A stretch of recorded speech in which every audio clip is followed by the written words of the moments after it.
بسم اللہ الرحمن الرحیم۔ السلام علیکم ورحمۃ اللہ۔ پاکستان کے اندر جو اس وقت پی ٹی آئی کی تحریک ہے، پی ٹی آئی کا جو احتجاج ہے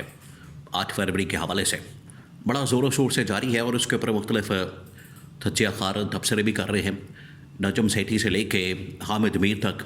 پھر اس کے بعد سہیل وڑائی سے لے کر انصار عباسی تک یہ ٹی وی چینلز کے اوپر بیٹھ کے تبصرے کر رہے ہیں، جبکہ کچھ ایسے صحافی ہیں جن کی جانب سے ولاگس کے اندر یہ بات کی گئی ہے، انہوں نے مینشن کیا ہے کہ یہ جو تحریک ہے یہ صحیح معنوں میں عمران خان کے حق میں چل رہی ہے، اور یہ پاکستان کی تاریخ میں ایک بہت بڑا لینڈ مارک ثابت ہو سکتی ہے، اور اس کے ذریعے سے کچھ بھی ہو سکتا ہے، لہٰذا بر وقت یا تو تیاری کریں اس حوالے سے کہ آپ یا تو نیگوشیٹ کریں، بات کریں، مذاکرات کریں، اور اگر آپ نے اس تحریک کو، آزادی کو، یا حقیقی آزادی کی جدوجہد کو، احتجاج کو کھلی چھٹی دے دی تو یہ کامیاب ہو جائے گی۔ اس کے نتیجے میں دو چیزیں ہوں گی۔ نمبر 1، اب یہ بہت بڑی خبر کچھ صحافیوں نے دی ہے، انہوں نے اصل میں اس کے اوپر اپنا انالیسس دیا ہے، اور انالیسس بھی اس کے پیچھے کچھ نہ کچھ انٹیلیجنس کی رپورٹس موجود ہیں۔ انہوں نے حالات و واقعات دیکھ لیے ہیں، پچھلے تقریباً کوئی ہفتے 10 دن میں، 15 دن میں جو معاملات ہوئے ہیں، اس میں انہوں نے بڑا غور سے اس کا جائزہ لیا، جانچ پڑتال کی ہے، اس کی مانیٹرنگ کی ہے کہ اگر واقعی میں یہاں پر صورتحال آزادی کے ساتھ ہم اس کو چلانے دیتے ہیں تو 2 صورتیں پیدا ہو سکتی ہیں۔ اب 2 صورتیں کیا ہیں؟ عمران خان کی رہائی کیسے عمل میں لائی جا سکتی ہے، اور گورنمنٹ کے لیے کتنے خطرات موجود ہیں۔ سب سے پہلے تو نجم سیٹھی کی جانب سے اس کے اوپر بڑا زبردست تبصرہ کیا گیا۔ انہوں نے کہا کہ ایک بات تو طے ہو چکی ہے، اس سے انکار نہیں کیا جا سکتا۔ جس طریقے سے عمران خان نے جیل کے اندر بیٹھ کر، جیل میں، آپ ذرا امیجن کریں کہ ایک شخص جیل کے اندر موجود ہے، تمام رابطے ختم، منقطع، کمیونیکیشن بند، کوئی بات چیت نہیں، کوئی ڈائریکٹ کانٹیکٹ نہیں، کوئی اس کے ساتھ میل جول نہیں، کوئی اس کے ساتھ رابطہ نہیں۔ وہ شخص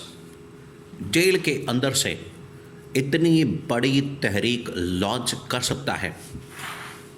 یہ کسی نے سوچا بھی نہیں تھا۔ جس وقت عمران خان کو جیل میں بھیجا جا رہا تھا، منتقل کیا جا رہا تھا،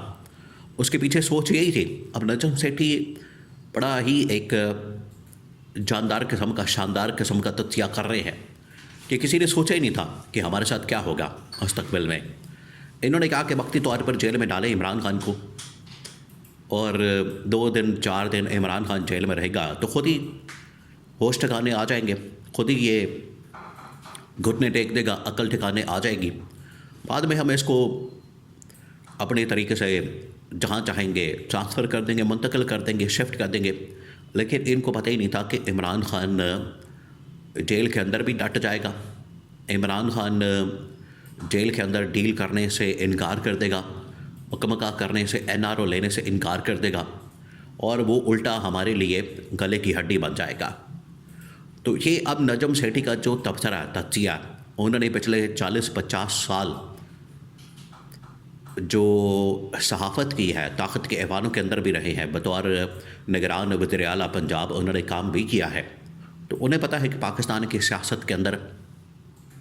نظام کے اندر، حکومتی ریاستی مشینری کے اندر کس طرح سے آپریٹ کیا جاتا ہے۔ یہ نجم سیٹھی کو انداز ہے۔ اس کے بعد حامد میر کا جو تبصرہ ہے وہ اس سے بھی 2 ہاتھ آگے۔ حامد میر نے بڑا زبردست قسم کا تبصرہ کیا، اور انہوں نے اصل میں ایک پوڈ کاسٹ ریکارڈ کروائی، اس کے اندر بڑے ہی تہلکہ خیز قسم کے انکشافات کیے، بڑے ہی زبردست، بڑے تہلکہ خیز قسم کے 2-3 چیزیں انہوں نے بیان کی۔ نمبر 1، انہوں نے گورنمنٹ کے متعلق کیٹیگوریکلی بتا دیا۔ اب یہ حامد میر جیسا صحافی، ظاہری بات ہے اس کے پاس انفارمیشن انٹیلیجنس کی بھی آتی ہے، اسٹیبلشمنٹ کی بھی آتی ہے، اس کے پاس انفارمیشن تمام اداروں کی پہنچتی ہے، تو اسی نے اسی کی بنیاد کے اوپر یہ تبصرہ کیا ہے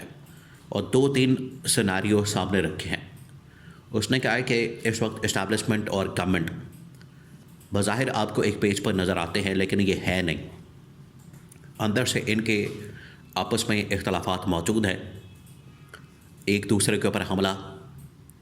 ایک دوسرے کی کارکردگی کے اوپر سوال اٹھانا۔ اب اس کے اندر ایسا نہیں کہ دنیا جانتی نہیں، لوگوں کو پتہ نہیں یا ہم لا علم ہے، ہمیں بالکل پتہ کہ اکانومی کی صورتحال کیا ہے، پرفارمنس ان کی کیسی ہے۔ تو اسٹیبلشمنٹ اگر ان کے اوپر سوال اٹھا رہی ہے تو بالکل وہ حق بجانب ہے، وہ بالکل ٹھیک کہہ رہے ہیں۔ تو یہاں حامد بی نے اسٹیبلشمنٹ کا جو موقف ہے اس کو بالکل درست قرار دیا اور کارکردگی کا حکومت کی اکنامک پرفارمنس کا پول کھول دیا۔ نمبر 2، انہوں نے کہا کہ بالکل ان کو last warning ultimatum deadline دے دی گئی ہے اور اگر یہ اپنے آپ کو ٹھیک نہیں کرتے تو پھر گھر جانے کی تیاری کر لیں۔ نمبر 3، سب سے اہم معاملہ، انہوں نے کہا ہے کہ یہ جو عمران خان کی تحریک ہے، آزادی کی، حقیقی آزادی کی جدوجہد ہے، اور اس سلسلے میں پی ٹی آئی نے، سہیل آفریدی خاص طور پر ان کی ٹیم نے جس طریقے سے پورے پاکستان کے اندر جا کر کیمپین کی، پنجاب کے اندر، سندھ کے اندر، پھر خیبر پختونخوا کے اندر، یہ بڑا ہی انپریسیڈنٹڈ قسم کا، بے مثال قسم کا، اس کی کوئی مثال نہیں ہے۔ یہ ایک ایسی چیز انہوں نے کر دی ہے جو کہ کوئی امید نہیں کر رہا تھا، اور سہیل آفریدی کے لگنے کے بعد کسی کو آئیڈیا ہی نہیں تھا، اندازہ ہی نہیں تھا کہ یہ وہ شخص جس کے بارے میں کہا جا رہا تھا کہ یہ بڑا ہی نا تجربہ کار قسم کا ہے، اس کے پاس تجربہ کوئی نہیں ہے، سیاسی طور پر یہ بالغ نہیں ہے۔ اس نے جس طریقے سے اپنی دھاک بٹھائی ہے، اپنا لوہا منوایا ہے، اور اس نے جس طریقے سے پورے پاکستان کے اندر عمران خان کا مقدمہ لڑا ہے اور عمران خان کا پرچم علم بلند کیا ہے، اس نے سب کو حیران کر دیا، اور یہی تحریک ان کے لیے ٹرننگ پوائنٹ ثابت ہو رہی ہے۔ اب اگر یہ بات کر لیتے ہیں، مذاکرات کر لیتے ہیں اور نیگوشیٹ کر لیتے ہیں اسٹیج کے اوپر، تو ان کے لیے کوئی فیس سیونگ ہو سکتی ہے، راستہ نکل سکتا ہے۔ لیکن ایک بار وہ سڑکوں پر آ گئے اور انہوں نے انقلابی صورتحال پیدا کر دی تو وہاں سے فیس سیونگ ملنا ناممکن ہو جائے گا۔ یہ اب انہوں نے بڑی کانٹے کی بات کی، بڑی زبردست بات کی کہ پھر آپ کے پاس فیس سیونگ کا راستہ نہیں ہوگا، پھر آپ اپنی فیس سیونگ نہیں کر سکیں گے، پھر آپ اپنے آپ کو بچا نہیں سکیں گے، پھر یہ معاملہ آپ کے گاٹے فٹ ہو جائے گا، پھر یا تو آپ کو گھر جانا پڑے گا، عمران خان کو رہا کرنا پڑے گا، یا پھر ظلم، جبر، تشدد، بربریت اور ملک کے اندر انتشار خلفشار کا راستہ کھولنا پڑے گا۔ دونوں صورتوں میں ان کا اپنا ہی نقصان ہے۔